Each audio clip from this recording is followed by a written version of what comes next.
అమలా పాల్ తన భర్తతో విడిపోవడానికి కారణాలేంటనేది అఫీషియల్గా తెలియకపోయినా తమిళ నటుడు ధనుష్తో క్లోజ్గా ఉండటమే దీనికి కారణమనే పుకారు బలంగా వినిపిస్తున్నాయి. ఈ మధ్య సుచీలీక్స్ వ్యవహారంలో కూడా ఈ జంట పేరు బాగా వినిపించింది. విఐపి తర్వాత వాడా చెన్నై చిత్రంలోనూ అమలా పాల్ని ధనుష్ హీరోయిన్గా తీసుకోవడంతో ఈ పుకార్లు మరింత ఊపందుకున్నాయి. అయితే అసలు మ్యాటర్ వినండి. ఈ చిత్రం నుంచి అమల సడన్గా వాకౌట్ చేసేసిందట. ఆమె స్థానంలో ఇప్పుడు మరొక కథానాయిక కోసం వెతుకుతున్నారట. అమల సడన్గా ఈ ప్రాజెక్ట్ నుంచి ఎందుకు వెళ్లిపోయిందబ్బా అన్న డౌట్స్ ఇప్పుడు రేజ్ అవుతున్నాయి. కవరింగ్ కోసం డేట్స్ ఇష్యూ అంటున్నారు, కానీ తనకి ఇప్పుడంత సీనేమీ లేదు.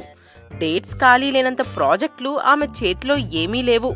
కేవలం వీరిద్దరి పేర్లతో జరుగుతున్న రచ్చ దృష్టిలో ఉంచుకునే ఇలాంటి డెసిషన్ తీసుకున్నారని గుసగుసలు వినిపిస్తున్నాయి.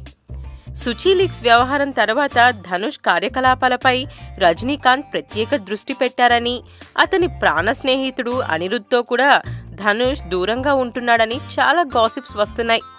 మొత్తానికి సుచీలీక్స్ రేపిన కలకలం తాలూకా ప్రకంపనలు ఇంకా కోలీవుడ్లో కనిపిస్తూనే ఉన్నాయి. అది మంచికి జరిగిందో లేక అనుకోకుండా జరిగిన రచ్చో తెలీదు, కానీ మొత్తానికి సెలబ్రిటీలు మాత్రం తమ అడుగుని ఇకపై జాగ్రత్తగా వేస్తారు.